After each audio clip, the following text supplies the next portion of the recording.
cartoon. It's on the Cartoon Network. It's set in a post-apocalyptic world sometime after a nuclear war that's reshaped society into various kingdoms that make up the land of Boo. And the show follows Finn the human and Jake the dog in their quest to protect various princesses from the evil entities of Boo.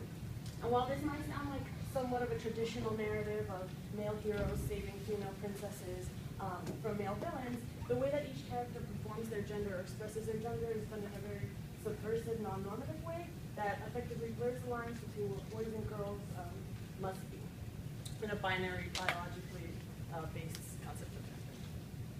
So what do I mean when I say less restrictive? So in the common conception of gender today, we think of it as binary and as something that's biologically based. So there are men, there are women, there's nothing in between. And who you are, what you like, what your personality like is based on your biology. So women are naturally more passive, men are naturally more aggressive. But this model doesn't leave much room for self-determination. Rather than it being words like man or woman being a self-identifier, it's something that's put on you by virtue of what your body looks like when you're born. And it doesn't leave room for people who are trans, who are intersex, who are non-binary.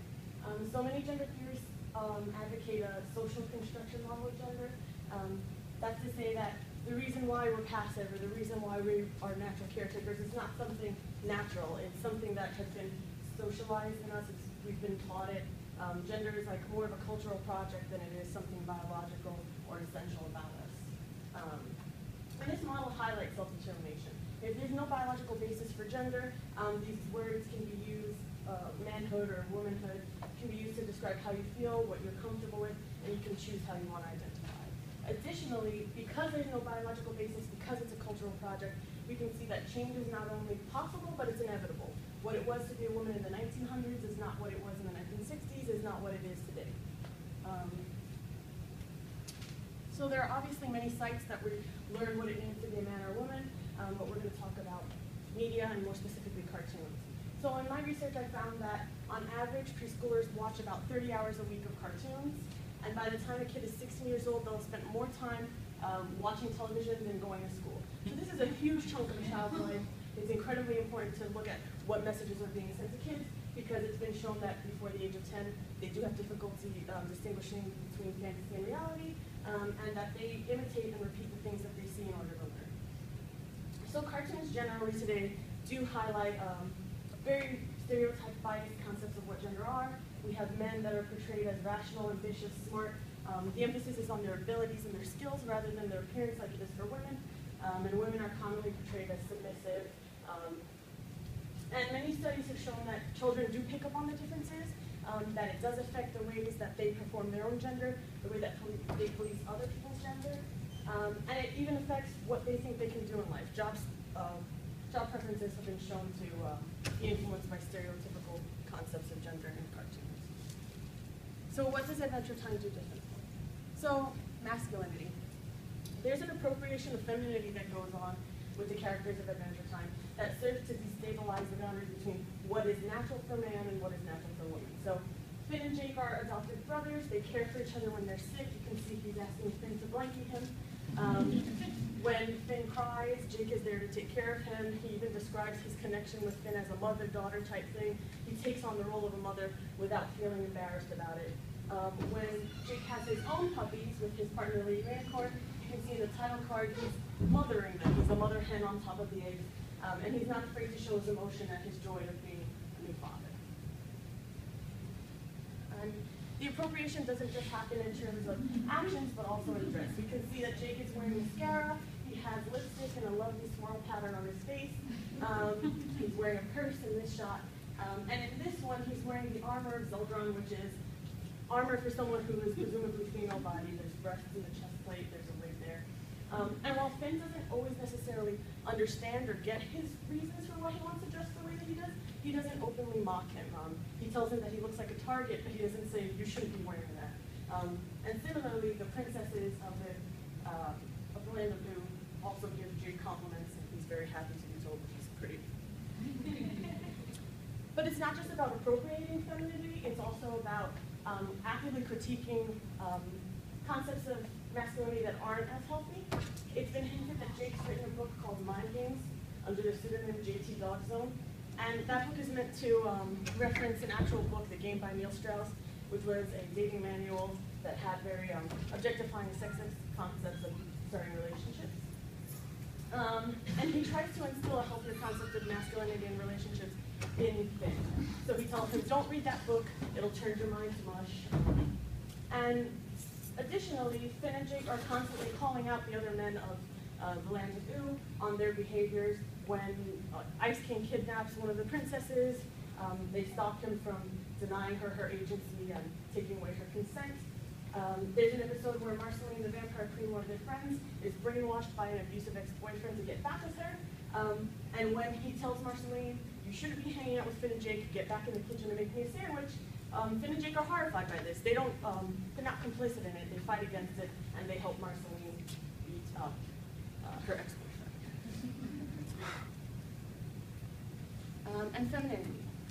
So clearly, if they're helping Marceline beat up her ex-boyfriend, the women of Adventure Time are not submissive, they're not passive. While Finn and Jake may be the heroes of the cartoon, the princesses are undoubtedly the rulers, they're the leaders. Very few of them have fathers or even husbands that they rely on, they rule their kingdoms themselves. And Princess Bubblegum, the princess of the Candy Kingdom, she's pink, she's made out of bubblegum, as her name implies. She's one of the best examples. She's incredibly intelligent, she's a scientist, she speaks German and a bunch of other languages, and she can sometimes be a very harsh ruler, but she has the best interest of her kingdom in mind. And she's saved Finn and Jake just about as many times as they've saved her. Additionally, there's a lack of emphasis on like romantic love or heterosexual romantic love. In one episode where they try to find her suitor, the suitor Bracco says, I love you so much it hurts, and she says, that's just infatuation, that's the product of a projected imaginary relationship with me, it's not a real thing. So she's hyper-logical to the end. But while heterosexual romance is not something that is on her mind, queer desire is something that might have been hinted at in the past. There seems to have been a relationship between Marceline the Vampire Queen and Princess Bubblegum. In one episode, we learned that Princess Bubblegum considers Marceline's old band shirt her most prized possession. She wears it to sleep at night as pajamas, which causes Marceline to blush. Additionally, she does sing lyrics in this episode that go, I'm gonna drink the red from your pretty pink face. You can see she's looking her direction. And when Princess Bubblegum does look at her, she gets embarrassed. So the fans of this pairing, bubbling as it's called, have been bolstered by the fact that in a recap of the episode, they actually went so far as to say that Marceline the Vampire Queen might like Princess Bubblegum even more than Jake, even more than Finn does, sorry. And they even go so far as to say, you get what we're saying there? So clearly this is a deliberate choice. And the artist, one of the artists, Natasha Allegri, has been shown to draw them in romantic embraces. So while lots of cartoons have moral panics around characters that may be coded as queer, this is different because it's something that's more deliberate and it's probably canon. And lastly, body acceptance. The women of Adventure Time, whether their body types are normative or not, they can be tall, muscular, as Susan Strong here is, Princess Muscles, or they can be something that's not thin, not muscular, but rather lumpy. Lumpy Space Princess, she is a character who doesn't adhere to normative concepts of femininity, but she's incredibly, incredibly confident. She says, when I work these lumps, no man is immune to their influence, which is a great concept to give to kids who might feel bad about the images they see of bodies in the media.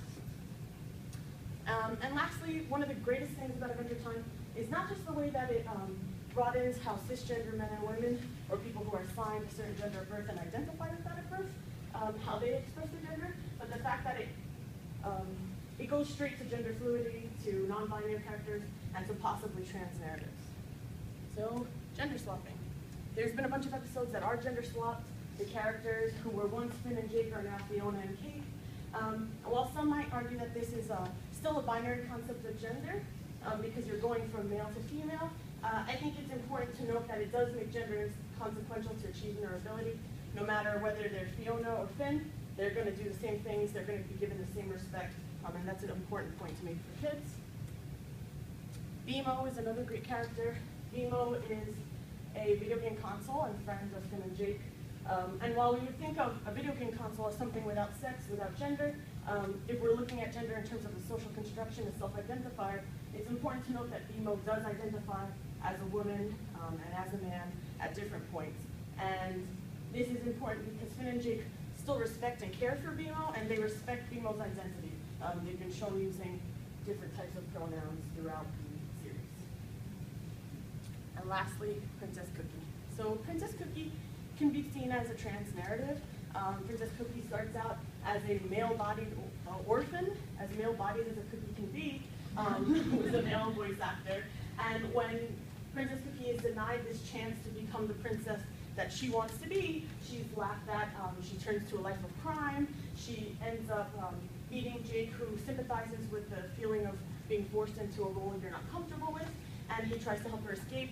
It leads to a suicide attempt, but in the end, Princess Cookie is saved, and Princess Cookie's identity is validated. She is crowned by Finn and accepted by the rest of the people in the kingdom. So while this is not explicitly a trans narrative, I can see it being important for a trans kid to see it and have sort of vocabulary to talk about what they're feeling. And it does touch on many issues within the trans community, such as the criminalization of trans bodies. It talks about high rates of mental illness, the high rates of suicide, and even as the medical institution as like a gatekeeper to your transition. So in conclusion, Adventure Time has a host of diverse characters that show that no matter who you are, what you look like, how you identify, you deserve to be loved, respected, and valued. Through this, through jokes, lines of inks, and splotches of bright colors that make up the cartoon, we can make the world a safer and more inclusive place for kids of all gender identities. We can use the animated tools to dismantle the master's house and